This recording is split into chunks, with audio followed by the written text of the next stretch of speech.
Hey, what's going on, everybody? My name is Tom Kelly. This is Clean Cut Audio, and this week I'm answering a question that I get a lot. How do I properly layer music underneath my vocals in my podcast? There's a lot of different ways to do it. There are no rights. There's no wrongs. There's just what I think is right, what I think is best, and that's what we'll be doing today, in addition to some other common ways to do this. All right, let's do it.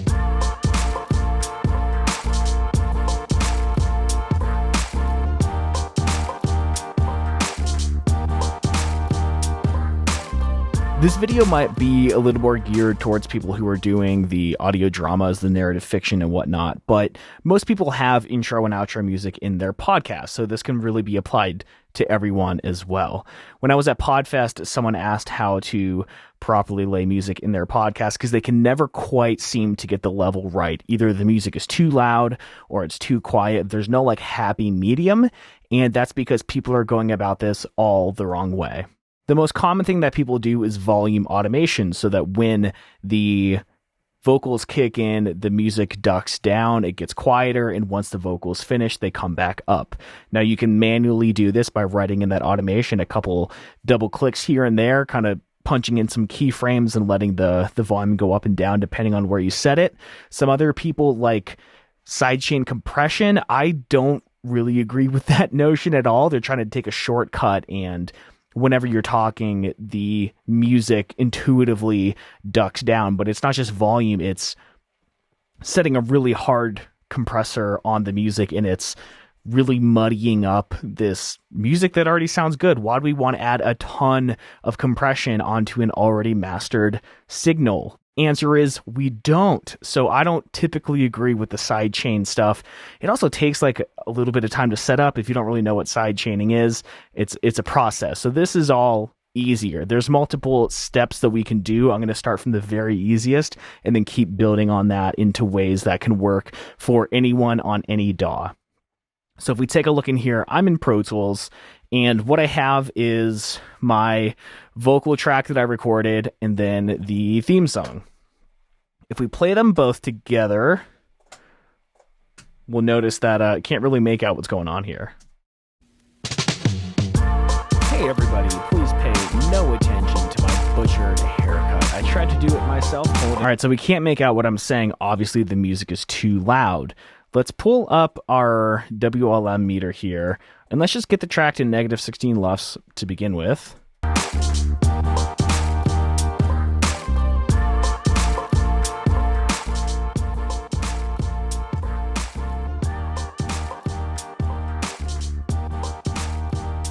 All right. So we're going to go to -7 decibels, and that's -16 across the board. So now we have a good in and a good out level.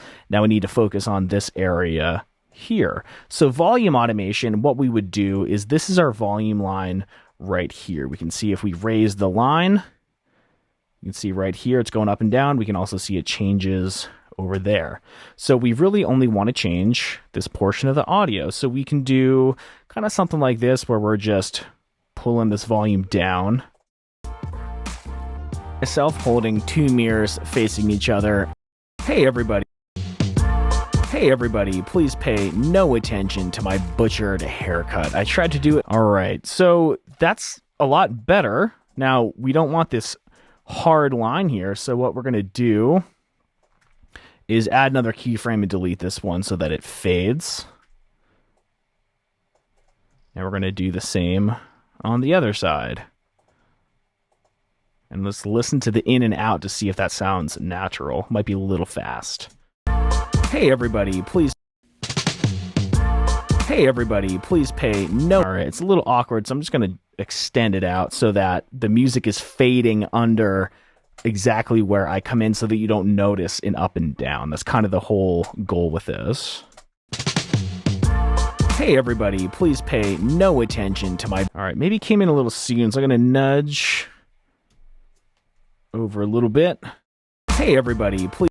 Hey everybody, please pay. And I actually want that to be fully ducked by the time the snare comes in, because that snare is a pretty big transient there. So let's see how this sounds. Hey everybody, please pay. It's not perfect, but good for the purposes of this video right now. And let's check going out. That is all. Thank you. All right, so that's totally fine. We could just get away with this. We'll listen to it all the way through one more time. Hey everybody, please pay no attention to my butchered haircut. I tried to do it myself holding two mirrors facing each other, and it is a total hack job. Why am I calling it out right now? Please do not look at my hair. Please do not look at my hair. That is all. Thank you. So that's okay. I mean, most podcast listeners would not have an issue with that, but I think we can do better.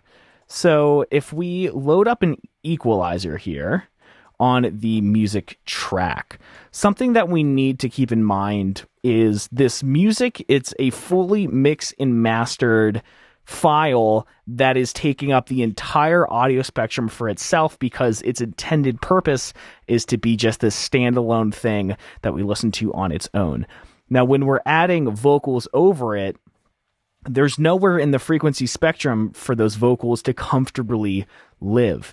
If we're not really familiar with some of those concepts, I'm doing a very long series on frequency and the science of sound on my podcast, Clean Cut Audio. You can go to cleancutaudio.com/podcast to find those episodes. But the important thing is our vocals have nowhere to live. So what we need to do is carve out some frequencies from the music that are present in our voice so that they can both occupy one space comfortably rather than the vocals fighting with the music. And this is the secret to getting your vocals and music to both be loud enough without masking each other. Because again, the music is full frequency. It is not there for other things to be layered with it. So there's a lot of frequencies in the music. There's more frequencies just because it's a full spectrum. There's a thumping bass and there's a lot of crisp high end that isn't in the human voice. So when you play the music over or under the voice, a lot of those frequencies are masking the important frequencies, the presence and the power frequencies in our voice. So if you've listened to my podcast, you know that in a man's voice, there's a lot of power in about 125 hertz. So I'm just going to start cutting a little bit right now and around 3.6 kilohertz, cutting it by 3 decibels, and maybe take some of that top end off. So let's listen to the difference of just the music with the EQ bypassed, and then we're going to turn it on.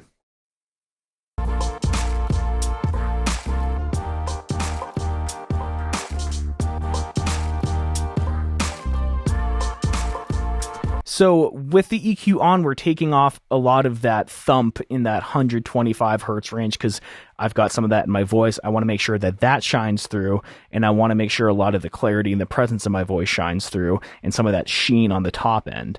So let's listen to the difference now of with volume automation and without EQ, and then with volume automation and with EQ. Hey everybody, please pay no attention to my butcher. All right, and with the EQ. Hey everybody, please pay no attention to my butchered haircut. So we just feel more power in the voice that's making it more present. It's going to make the music seem a little bit quieter, but then what we can do in turn is raise this lowered portion a bit so that the music can still be relatively loud without masking the important frequencies in your vocals. So I'll usually take more time if I'm doing this in an actual mix rather than just trying to show you some of the principles for this video. But one really cool thing that we do have in Fabfilter ProQ3 is I have the plugin on my vocals and I also have the plugin on my music.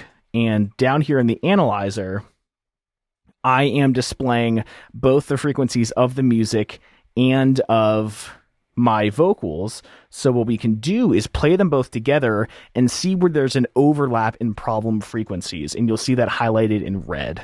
Total hack job. Why am I calling it out right now? Please do not look at my hair. Please do not look at my hair. All right, so we have a red line here around 110 hertz.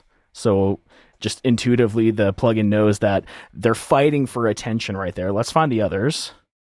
Haircut. I tried to do it myself holding two mirrors facing each other, and it is a total hack job. Why am I calling it out right now? Please do not look at my hair. Please do not look at my hair. That is all. Thank you. All right, so this is about what it was showing us needs attention. So we have into my butchered haircut. I tried to do it myself, holding two mirrors facing each other, and it is a total hack job. Why am I calling it out right now? Please do not look at my hair. Please do not look at my hair. That is all. Thank you.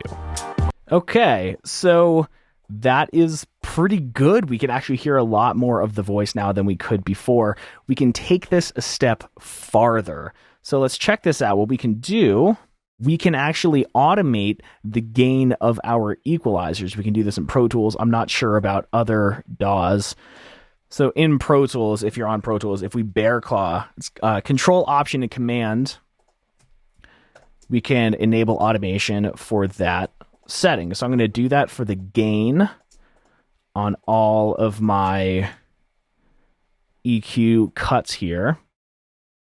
And I'm going to move this to my other screen and open all of these automation tabs here. So these are already set to what we have in our plugin. So what I can do now is just take all of these moments here. I'm going to add what would be like a keyframe in Premiere Pro or something. I'm going to add my little lines here and take all of this up to 0. And if you know a faster way, please let me know. I'd be happy to learn a better way than this, because we can probably see that it's only pulling up this dot and not from the beginning of the song. So we also need to pull this up as well. This is quite a bit of work. I don't really want to do all this every time. So maybe we're building templates so we don't have to keep doing that. But it's an important thing to show for this video. So now we have them dipping down. Let's add them again to come back up. Let's see what this looks like. Not only are we automating the volume, but we're also automating our EQ. So if we go back to the beginning of the song, let's take a look at our equalizer here and how it corresponds to these lines. Hey everybody, please pay no attention to my butchered haircut. I tried to do it myself, holding two mirrors facing each other, and it is a total hack job. Why am I calling it out right now? Please do not look at my hair. Please do not look at my hair. That is all. Thank you.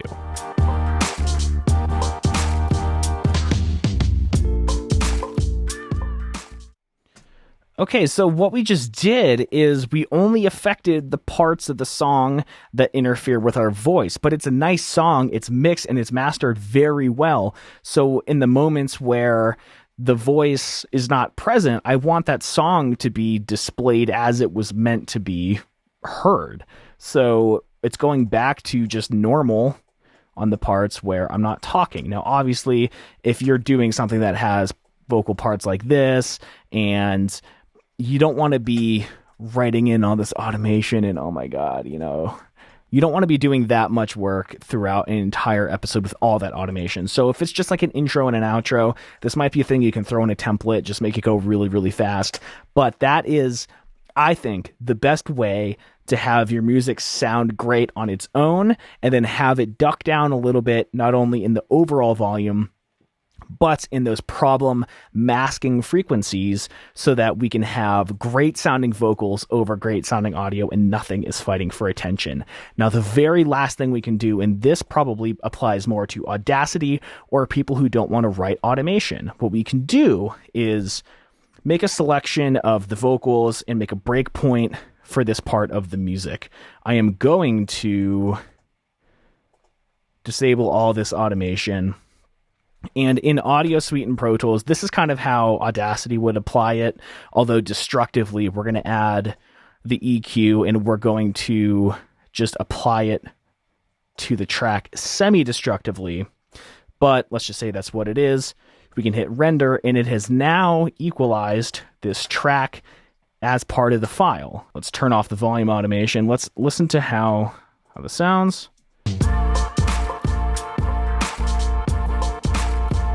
And coming out.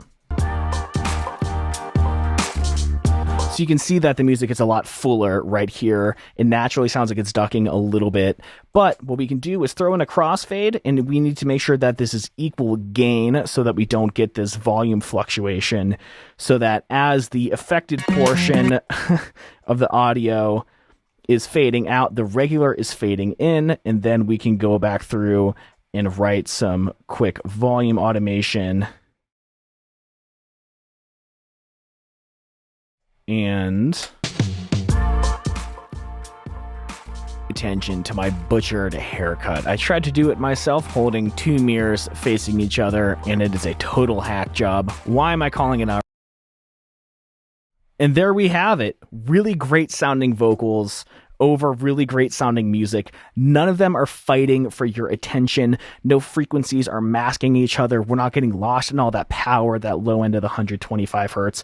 It's just a really, really, it might sound complex, but it's actually a really simple concept of how to layer your vocals in your music in this way. Now, this is probably more complicated than it needs to be. Something we can just do is throw on EQ and just leave it on, right? If we don't have the 125 hertz and the 4 kilohertz going in and out, no one's going to know that it's missing. So we can just kind of leave this on the track throughout, not worry about the EQ automation, leave the volume automation in there, and this is a perfectly acceptable way. But again, it all comes down to carving out some of those frequencies so that both of these tracks can exist together, because the music was written as a standalone piece. It was not considering that vocals also need to fit into this mix. So I hope you learned something new today. This is something that I have been experimenting with over the past couple of years. I didn't always do it, but I'm finding much better results now that I am carving frequencies from the music. Whether or not you're automating them, you definitely need to get rid of some of those lows and some of that presence frequency. And if you want to learn more about frequency, please check out the podcast, cleancutaudio.com/podcast. Also, make sure you're subscribed to the channel and ring the bell so that you never miss a video. New videos coming out every week, with the exception of last week. I'm sorry, I had tech meltdowns, could not help it. But all my supporters on Patreon are helping me purchase new interfaces and ADA converters and all this kind of stuff that desperately needs upgrading. So find me on Patreon as well. Thank you so much to everyone who's there. Thank you so much to everyone who's considering signing up. And even those of you that can't, thank you so much for being here. I truly appreciate you. Thank you so much. I'll see you all next week. Bye.